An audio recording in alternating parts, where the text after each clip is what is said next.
नमस्कार, देवभूमि समाचार में आप सभी का स्वागत है। मैं हूं आपके साथ रक्षंदा खान। आगे आप मेरे साथ देखेंगे उत्तराखंड की तमाम छोटी बड़ी खबरें विस्तार से, लेकिन उससे पहले नजर डालते हैं इस वक्त की हेडलाइंस पर। केदारनाथ में भाजपा को मिला बाबा केदार का आशीर्वाद। उपचुनाव में कांग्रेस को मिली निराशा। सवाल, आगामी चुनाव में क्या होगा इसका परिणाम। देहरादून में आम जनता के लिए खुले 186 साल पुराने राष्ट्रपति भवन के द्वार। 251 साल पुरानी रेजिमेंट राष्ट्रपति अंगरक्षक के इतिहास से भी हो सकेंगे रूबरू। साइबर ठगों के नए पैंतरे से हो जाएं सावधान। वेडिंग सीजन में अपराधियों ने ढूंढ निकाला स्कैम का नया तरीका। ई वेडिंग कार्ड से ठगी को दे रहे अंजाम। रुड़की के खानपुर में शादी समारोह में हुई हर्ष फायरिंग। गोली लगने से 9 साल के मासूम बच्चे की मौत। मातम में बदली शादी की खुशियां। हेडलाइंस के बाद बुलेटिन में खबरें विस्तार से, और बात सबसे पहले कर लेते हैं केदारनाथ उपचुनाव की। केदारनाथ विधानसभा के उपचुनाव में बीजेपी को प्रचंड जीत हासिल हुई है। आशा नौटियाल ने तीसरी बार विधायकी का ताज अपने सिर सजाया है, तो वहीं कांग्रेस को हार का सामना करना पड़ा। इस सीट पर मिली हार और जीत का असर क्या आने वाले चुनाव पर पड़ेगा, और केदारनाथ में भाजपा का कौन सा फैक्टर काम आया, आइए इस रिपोर्ट में देखते हैं। भाजपा को मिला बाबा केदार का आशीर्वाद। कांग्रेस के साम दाम दंड भेद। केदारनाथ उपचुनाव में सब हो गए फेल। बीजेपी के सिर सजा जीत का ताज। केदारनाथ उपचुनाव में भाजपा ने शानदार जीत हासिल कर अपना वर्चस्व कायम रखा। सत्ताधारी दल भाजपा और मुख्य विपक्षी दल कांग्रेस दोनों के लिए ये उपचुनाव प्रतिष्ठा का सवाल बना हुआ था। उपचुनाव के लिए बिछाई गई बिसात पर संगठन से लेकर केंद्र सरकार के स्तर तक सबकी निगाहें टिकी हुई थी। ये सीट 2027 के विधानसभा चुनाव के लिहाज से भी काफी महत्वपूर्ण मानी जा रही थी, और यही वजह थी कि बीजेपी और कांग्रेस दोनों ही दलों ने केदारनाथ में जीत के लिए अपनी पूरी ताकत को झोंक दिया। इस सीट पर जीत के लिए कांग्रेस ने साम दाम दंड भेद के सहारे हथकंडे अपनाते हुए भाजपा पर हावी होने की पूरी कोशिश की। फिर चाहे केदारनाथ मंदिर में सोना चोरी का मामला हो या फिर हक हकूकधारियों की अनदेखी, गर्भगृह में फोटो खिंचवाने से लेकर दिल्ली में केदारनाथ मंदिर निर्माण, चारधाम यात्रा की असुविधाओं समेत कई मुद्दों पर कांग्रेस ने बीजेपी को जमकर घेरने का प्रयास किया, लेकिन केदारनाथ में सारे मुद्दे धाराशायी हो गए और जीत का ताज बीजेपी के सिर सजा। देखिए, मैं नतीजों से चिंताग्रस्त हूँ, क्योंकि ये नतीजे कांग्रेस की हार नहीं है, ये उत्तराखंड के सरोकारों की हार है और उन सवालों की हार है जिनको केदार भूमि स्वयं उठा रही थी। वो हमारे सवाल नहीं थे, वो केदारनाथ के आम जनता के आम लोगों के सवाल थे। और सरोकारों की हार इसलिए है कि हम लोग चुनाव के बाद अब फिर उत्तराखंडी सरोकारों की बात करेंगे, हम भू कानून की बात करेंगे, पलायन की बात करेंगे, बेरोजगारी की बात करेंगे, महिला सम्मान की बात करेंगे, और उनके लिए जो व्यक्ति खड़ा रहा, जिस व्यक्ति ने अपनी राजनीति का मकसद उसको बनाया हो, उसको आप चुनाव में हरा देते हैं। हालांकि केदारनाथ में बीजेपी के लिए भी कई चुनौतियां थी, मगर भाजपा ने बद्रीनाथ की हार से सबक लेते हुए केदारनाथ उपचुनाव में प्रत्याशी चयन में सतर्कता बरती।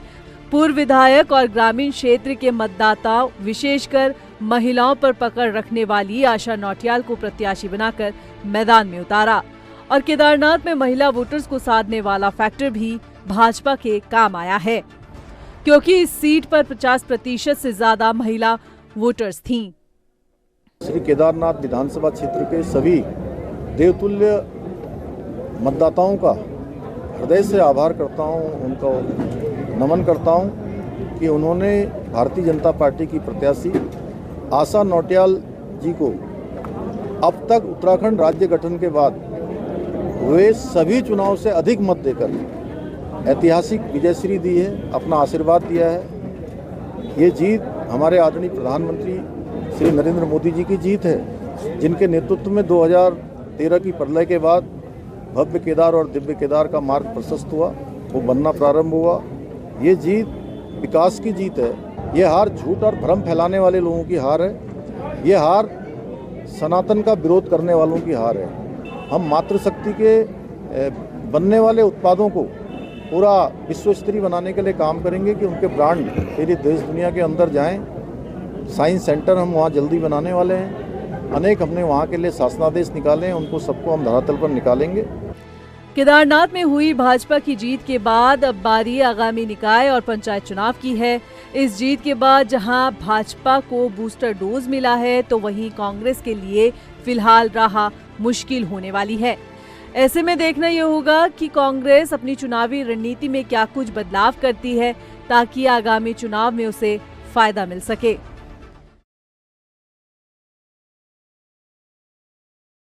वहीं राजधानी देहरादून के राजपुर रोड पर मौजूद ऐतिहासिक राष्ट्रपति भवन अगले साल अप्रैल में आम लोगों के लिए खुल जाएगा।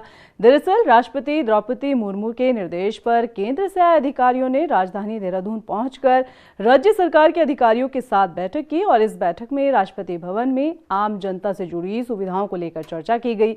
बता दें कि आम लोग राष्ट्रपति भवन के साथ ही भारतीय सेना की 151 साल पुरानी रेजिमेंट PBG के ऐतिहासिक और 186 साल पुराने अस्तबल से भी रूबरू होंगे। डिजिटल युग में चीजें आरामदायक होने के साथ ही साइबर अपराध के जो मामले हैं वो भी लगातार बढ़ रहे हैं। हर दिन साइबर ठगी के नए नए मामले सामने आते हैं और साइबर ठग जो होते हैं वो हथकंडे भी नए अपनाते हुए नजर आते हैं। फिलहाल वेडिंग सीजन चल रहा है। साइबर अपराधियों ने लोगों को अपना शिकार बनाने के लिए नया तरीका अपनाया है। वो तरीका क्या है, आइए इस रिपोर्ट में देखते हैं। डिजिटल युग ने जहां एक तरफ लोगों की जिंदगी को आसान बना दिया, तो वहीं इस तकनीक का कुछ लोग गलत फायदा उठाकर साइबर ठगी को अंजाम दे रहे हैं। और समय के साथ साथ लोगों को ठगने के लिए ये साइबर क्रिमिनल्स नए नए तरीके भी इजाद कर रहे हैं। आजकल शादियों का सीजन चल रहा है, ऐसे में डिजिटल युग में ई वेडिंग कार्ड आम बात है। लेकिन अब साइबर अपराधियों ने डिजिटल शादी के कार्ड से स्कैम करने का नया तरीका खोज निकाला है। दरअसल इस स्कैम में होता ये है कि आपको व्हाट्सएप पर किसी अनजान नंबर से मैसेज आता है। ये मैसेज शादी के डिजिटल कार्ड का होता है। इसमें आपको शादी में आमंत्रित करने के लिए कुछ लाइनें लिखी होंगी। मैसेज के बाद डिजिटल शादी के कार्ड जैसा अटैचमेंट होगा और यहीं से ये स्कैम शुरू होता है। ये वेडिंग इनविटेशन नहीं बल्कि एपिक फाइल होगी जो आपके द्वारा क्लिक करने पर डाउनलोड हो जाएगी, जिसके बाद वो फोन में इंस्टॉल हो जाएगी और संवेदनशील डाटा का एक्सेस किसी और को मिल जाएगा। इसके अलावा ये सॉफ्टवेयर आपकी रोजमर्रा की एक्टिविटी पर भी नजर रखेगा। इस डाटा का इस्तेमाल साइबर ठग आपको ठगी का शिकार और ब्लैकमेल करने के लिए कर सकते हैं। कि शादी का कार्ड अभी बहुत सारे लोग जो है वर्चुअल माध्यम से व्हाट्सएप पर एक दूसरे से शेयर करते हैं और इसमें जो फ्रॉडस्टर्स हैं अभी जो ये कुछ मामले आए हैं जिसमें कि वो एक APK फाइल होती है, एक लिंक बेसिकली आपको भेज देते हैं। वो बेसिकली मिरर ऐप्स में यूज़ होता है और अगर हम उस APK लिंक को कोई क्लिक करता है तो रिमोट एक्सेस अपनी डिवाइस का फ्रॉडस्टर को जो धोखा देने वाला व्यक्ति है, ठग है, उसके पास चला जाता है। अब जो डिवाइस का एक्सेस चला जाता है, रिमोट एक्सेस उसके पास चला जाता है, तो फिर वो उसके हिसाब से फिर फाइनेंशियल फ्रॉड करता है। तो इसमें जो इस तरीके के वर्चुअल कार्ड्स आते हैं, बेसिकली जो कार्ड उसमें कंटेंट होता है, जो जनरली कार्ड्स आते हैं और कोई जानने वाला ही भेजता है। कोई अननोन नंबर से कभी कार्ड आता है तो कार्ड का डिटेल एक कंटेंट अलग है, लेकिन उसमें लिंक्स हैं कि फर्दर सूचना के लिए या प्रोग्राम के लिए इसको क्लिक करें, तो ये नहीं करना चाहिए। ये बेसिकली APK फाइल्स होती हैं और इसे ठग जो है आजकल इस्तेमाल कर रहे हैं। शादी के सीजन में ये वेडिंग इनविटेशन स्कैम काफी ज्यादा देखने को मिल रहा है। लोग अनजाने में इसका शिकार भी हो रहे हैं, लेकिन इस स्कैम से बचने के लिए आपको कुछ चीजें ध्यान में रखनी होगी। अगर आपके पास किसी अनजान नंबर से कोई मैसेज या फोटो, PDF फाइल या फिर लिंक आता है तो आपको गलती से भी उस पर क्लिक नहीं करना है। अनजान नंबर से आए मैसेज पर कोई रिप्लाई करने से बचें। अनजान नंबर पर किसी तरह की जानकारी शेयर ना करें। अनजान नंबर से भेजी गई डॉक्यूमेंट फाइल और अटैचमेंट डाउनलोड बिल्कुल ना करें। इसके अलावा इस स्कैम से बचने के लिए आप अपने फोन में 2 स्टेप ऑथेंटिकेशन को भी ऑन कर सकते हैं।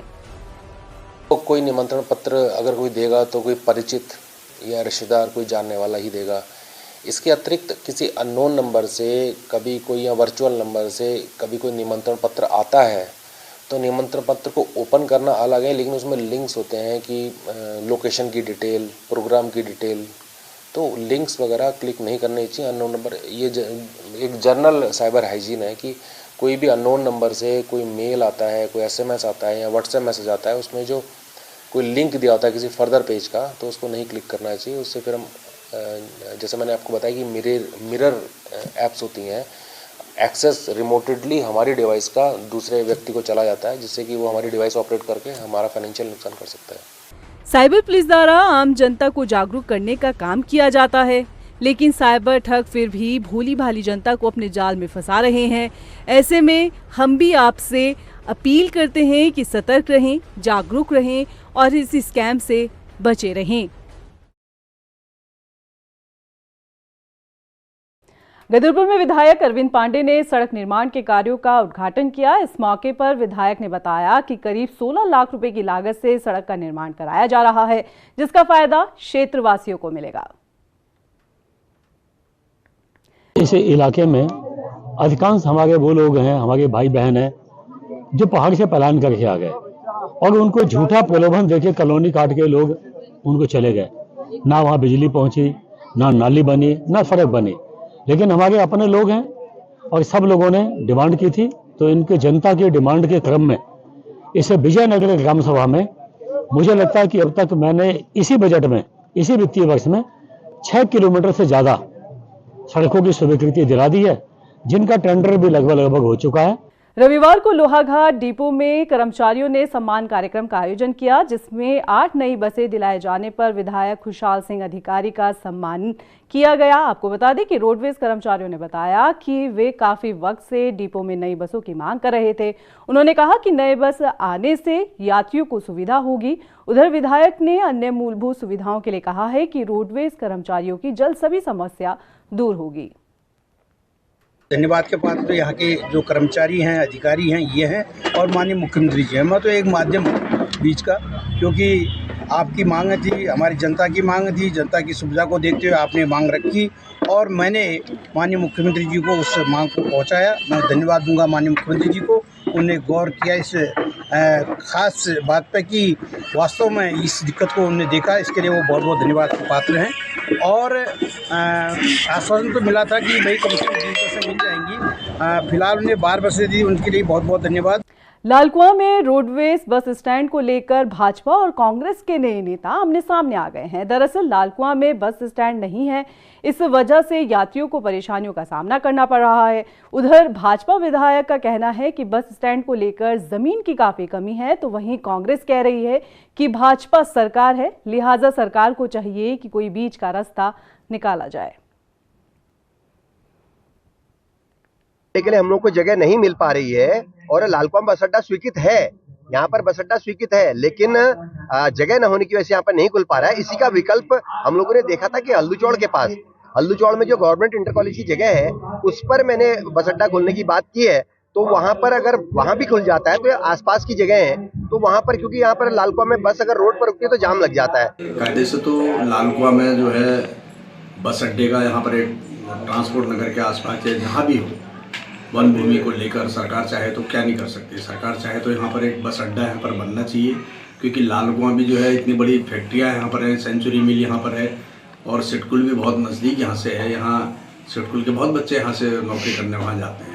उधर केंद्र सरकार हिमालय राज्यों में हिमनद झीलों पर मंडरा रहे खतरे को लेकर सतर्क नजर आ रहा है। हिमालय राज्य में अब तक ऐसी 188 हिमनद झीलों को चिन्हित किया गया है, जिसमें 13 झीलें उत्तराखंड की शामिल हैं। इन 13 झीलों में से 5 झीलों को अति संवेदनशील माना जा रहा है और उनका सर्वे भी कर आपदा न्यूनीकरण संबंधित कार्य किए जा रहे हैं। वर्तमान में जो सूचना हमारे पास है, झीलें हमारी सुरक्षित हैं पूरी तरह से, कोई खतरे की बात नहीं है। बट ये था कि हमारी 5 झीलों को क्लासिफाई किया गया है संवेदनशील में, तो उसके लिए कहा गया है कि आप हर साल स्टडी कराइए, क्योंकि जब हमें सूचना मिली उसमें तक काफ़ी समय व्यतीत हो गया था और हम एक झील का सर्वे करा पाए हैं, ग्लेशियर लेक का। तो उसमें हमारी टीम गई थी, टीम ने स्टडी किया है, स्टडी करके रिपोर्ट हमारे पास आने वाली है। बाकी 4 झीलों पर अब हम अगले साल से काम करेंगे, क्योंकि इस समय वहाँ पे जाना संभव नहीं है, ग्लेशियर लेक काफ़ी हाइट पे होती हैं। तो अगले साल से फिर हमारी टीमें रेगुलर जाएंगी, साथ में एक्सपर्ट एजेंसी जो हैं वो भी जाएंगी, देखेंगी, फिर वहाँ पे क्या क्या कार्रवाई की जानी है उसको ध्यान में रखते हुए आगे की कार्रवाई की जाएगी कि क्या उसमें सुरक्षात्मक कदम उठाए जाने हैं या कोई कार्रवाई की जानी है।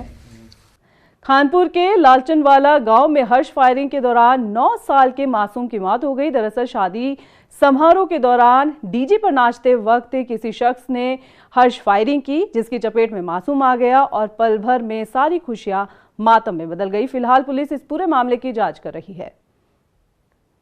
चंपावत में पुलिस ने लोहाघाट पिथौरागढ़ राष्ट्रीय राजमार्ग पर चेकिंग के दौरान बस चालक को नशे की हालत में गिरफ्तार किया। बता दें कि बस में सवार सभी यात्रियों को अन्य गाड़ी की मदद से भेजा गया, वहीं बस को सीज कर दिया गया है। वहीं अधिकारियों ने बताया कि इस तरह की कार्यवाही आगे भी जारी रहेगी।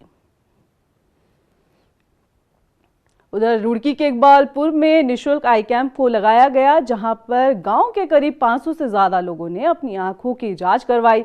बता दें कि कैंप में भाजपा नेता रजनी रावत भी पहुंची, जहां उन्होंने निःशुल्क आई कैंप की सराहना की। देखिए, आदिल भाई बधाइयों के पात्र है। इतना मैंने इनका यहाँ पे करीब करीब काफी लोगों का यहाँ से इंद्रेश में बसे के बसे मरीज जाते हैं। ये धन्यवाद दूंगी कि आदिल भाई को इतना जनता का साथ में इनका लगाव है, इतना लगाव है, इतना जनता का सेवा करना, अब कन्याओं का शादी विवाह करना, और देखिए आज कैंप पर लगा हुआ फ्री का इलाज होना, ये मैं आदिल भाई बधाई के पात्र के हैं। रुड़की में प्रेस क्लब के वार्षिक चुनाव में नामांकन प्रक्रिया पूरी हो गई है। बता दें कि इस दौरान अध्यक्ष और उपाध्यक्ष पद के लिए सिर्फ एक प्रत्याशी ने अपना नामांकन दाखिल किया, जिसके बाद दोनों ही पदों पर प्रत्याशी निर्विरोध चुन लिए गए हैं। हालांकि कई अन्य पदों पर मुकाबला दिलचस्प होने वाला है। बहुत आभारी और उनका धन्यवाद करता हूं। उन लोगों ने मेरे जैसे कार्यकर्ताओं को उन्होंने और यहाँ के जो सदस्य था उन्होंने चुनाव में, उनका बहुत बहुत धन्यवाद है। और रही मेरी जो बात अगले जो मैं क्या कार्य करूंगा, जो पिछले जो कार्य रुके हुए थे हमारे प्रेस क्लब के, जो हमारे जो पिछले लोगों ने किसी कारण नहीं हो पाए, तो उन पूरे करे जाएंगे। और रही उसकी बात, पहले सबसे पहले जो हमारा काम होगा हमारे भवन का होगा, और हमारे किसी भी प्रेस क्लब के सदस्य को कोई भी दिक्कत कोई परेशानी आती हो, तन मन किसी भी तरीके से, उनके साथ में पूरा प्रेस क्लब साथ रहा होगा। मैं आपके साथ में आपका सबका आभारी हूँ। अभी के लिए फिलहाल इतना ही, मुझे दे इजाजत। लेके चलते चलते नजर डालते इस वक्त की हेडलाइंस में। नमस्कार। केदारनाथ में भाजपा को मिला बाबा केदार का आशीर्वाद, उपचुनाव में कांग्रेस को मिली निराशा। सवाल, आगामी चुनाव में क्या होगा इसका परिणाम। देहरादून में आम जनता के लिए खुले 186 साल पुराने राष्ट्रपति भवन के द्वार। 251 साल पुरानी रेजिमेंट राष्ट्रपति अंगरक्षक के इतिहास से भी हो सकेंगे रूबरू। साइबर ठगों के नए पैंतरे से हो जाएं सावधान, वेडिंग सीजन में अपराधियों ने ढूंढ निकाला स्कैम का नया तरीका। ई वेडिंग कार्ड से ठगी को दे रहे अंजाम। रुड़की के खानपुर में शादी समारोह में हुई हर्ष फायरिंग, गोली लगने से 9 साल के मासूम बच्चे की मौत, मातम में बदली शादी की खुशियां।